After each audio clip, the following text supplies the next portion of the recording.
तो आज हम बात करेंगे मैनिपुलेशन ऑफ वेक्टर्स पे। Manipulation of vectors.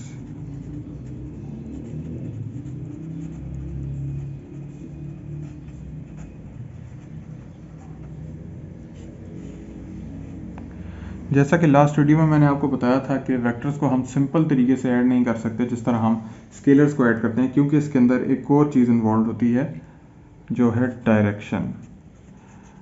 अगर सिर्फ इसके अंदर मैग्नीट्यूड इन्वॉल्व होता तो मैग्नीट्यूड को तो हम सिंपल तरीके से ऐड कर सकते हैं जैसे पहले मैंने आपको बताया था, लेकिन अब क्योंकि इसके अंदर डायरेक्शन इन्वॉल्व हो गई तो इसके कुछ रूल्स हैं एडिशन और सब्ट्रैक्शन के, तो उसको हम कहते हैं, एक सिंपल वे जो है ऐड करने का वो है हेड टू टेल रूल। अब हेड टू टेल रूल क्या होता है?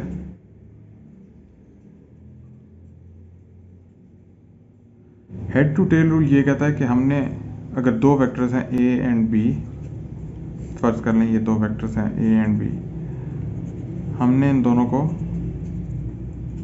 ऐड करना है। तो ए और बी को ऐड करने का हेड टू टेल रूल ये कहता है कि आपने जब ए प्लस बी ऑपरेशन परफॉर्म करना है तो आप पहले ए वेक्टर लेंगे, जो कि उसी डायरेक्शन में होगा जिस तरह वो पहले था। अपने प्लेन के अंदर, फ्रेम ऑफ रेफरेंस के अंदर आप ए वेक्टर लेंगे, उसके अंदर आप ऐड करेंगे दूसरा वेक्टर बी। अब वो किस तरह करेंगे? हेड टू टेल रूल कहता है कि आपका जो हेड है पिछले वेक्टर का वो नेक्स्ट वेक्टर की टेल के साथ कोइंसाइड करना चाहिए। यानी कि ये हमारे पास बी वेक्टर पड़ा हुआ था तो इसको एज इट इज़ उठा के हम, ये हमारे पास बी वेक्टर पड़ा है तो इसको एज इट इज़ उठा के हम ए के ऊपर ले आएंगे। तो ये वेक्टर इसी तरह इसके ऊपर ड्रॉ हो जाएगा, ये बी वेक्टर आ गया, ये ए वेक्टर आ गया। तो ये क्या, अब हेड टू टेल रूल कहता है कि जो रिजल्टेंट होगा इनका वो हम लेंगे from the tail of first vector till the head of last vector. तो ये हमारे पास रिजल्टेंट बना। रिजल्टेंट वेक्टर हमारे पास क्या है? जो सम होगा इन दो वेक्टर्स का। तो ये एक हेड टू टेल रूल जो है, ये सिंपल मेथड है वेक्टर्स की एडिशन का। अब वेक्टर्स की एडिशन के लिए एक और मेथड भी होता है जिसे कहते हैं कंपोनेंट्स मेथड। अब उसके लिए मैं आपको पहले ये बता दूं कि वेक्टर्स के कंपोनेंट्स क्या होते हैं। अब वेक्टर्स के कंपोनेंट्स के लिए ये हम नया पेज ले आते हैं यहाँ पर। वेक्टर्स के कंपोनेंट्स होते हैं जिस तरह हमारे पास सिंपल हम 2D प्लेन की बात करते हैं। अभी ये हमारे पास एक्स एक्सिस है, ये हमारे पास वाई एक्सिस है, ये हमारे पास 0, ये एक वेक्टर हमारे पास है ए वेक्टर।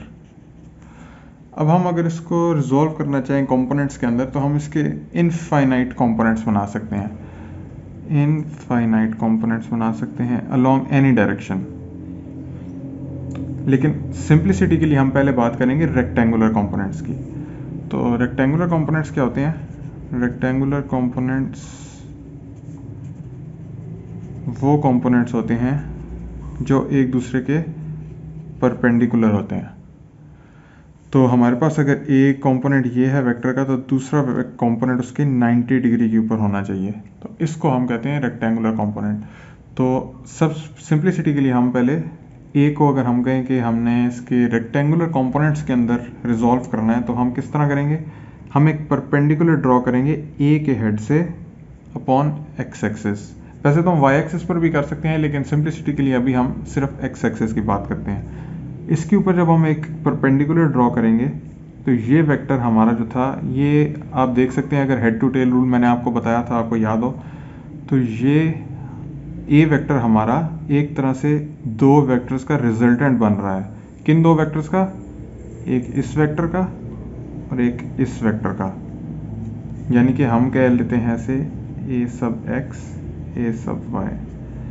ये दो वेक्टर्स हैं जिनको हेड टू टेल रूल से अगर हम ऐड करें तो हमारे पास ए आ रहा है, जबकि एक्चुअली हमने ऐड नहीं किया था, हमने तो सिर्फ अपना जो ए वेक्टर था उसको ड्रॉ किया। तो ये क्या कर लिया, अब हमने रिजॉल्व कर लिया है ए को अपने रेक्टेंगुलर कंपोनेंट्स के अंदर। तो कौन से दो रेक्टेंगुलर कंपोनेंट्स बन गए हैं ए के? अब हमारे पास ए के दो रेक्टेंगुलर कंपोनेंट्स बन गए हैं, ए एक्स और ए वाई। ये दो रेक्टेंगुलर कंपोनेंट्स वो हैं जिनको ऐड करके हमारे पास रिजल्टेंट ए आ रहा है। तो एक मेथड इनको ऐड करने का ये भी है कि अगर हमारे पास कोई भी वेक्टर गिवन है, ए वेक्टर गिवन है हमारे पास और दूसरा वेक्टर हमारे पास बी वेक्टर गिवन है और हमने इन दोनों को ऐड करना है, तो सबसे पहले हम इन दोनों के रेक्टेंगुलर कंपोनेंट्स निकाल लें और फिर हम रेक्टेंगुलर कंपोनेंट्स को कोरस्पॉन्डिंग रेक्टेंगुलर कंपोनेंट्स को ऐड कर लें, यानी कि एक्स एक्सिस के जो हमारे पास रेक्टेंगुलर कंपोनेंट्स हैं और वाई एक्सिस के जो कंपोनेंट्स हैं इनको आपस में ऐड कर लें, ए एक्स प्लस बी एक्स। तो ये हमारे पास रिजल्टेंट का एक्स कंपोनेंट आ जाएगा और वाई का हमारे पास रिजल्टेंट का वाई कंपोनेंट आ जाएगा जब हम उनके कोरस्पॉन्डिंग वाई कंपोनेंट्स को ऐड करेंगे। अभी ये मेरी बातें आपको थोड़ी कंफ्यूजिंग लग रही होंगी, लेकिन जब हम एक एग्जांपल करेंगे तो फिर ये आपको सारी बातें क्लियर हो जाएंगी। तो नेक्स्ट वीडियो के अंदर हम एक एग्जांपल सॉल्व करेंगे जिसके अंदर हम रेक्टेंगुलर कंपोनेंट्स मेथड से हम दो वेक्टर्स को ऐड करेंगे। आई होप इस वीडियो के बाद आपके कॉन्सेप्ट्स बेहतर हुए होंगे। अगर किसी पॉइंट की एक्सप्लेनेशन मेरी तरफ से रह गई है तो कमेंट्स में ज़रूर बताइएगा। नेक्स्ट वीडियो में मैं उसे पूरी तरह एड्रेस करने की कोशिश करूँगा।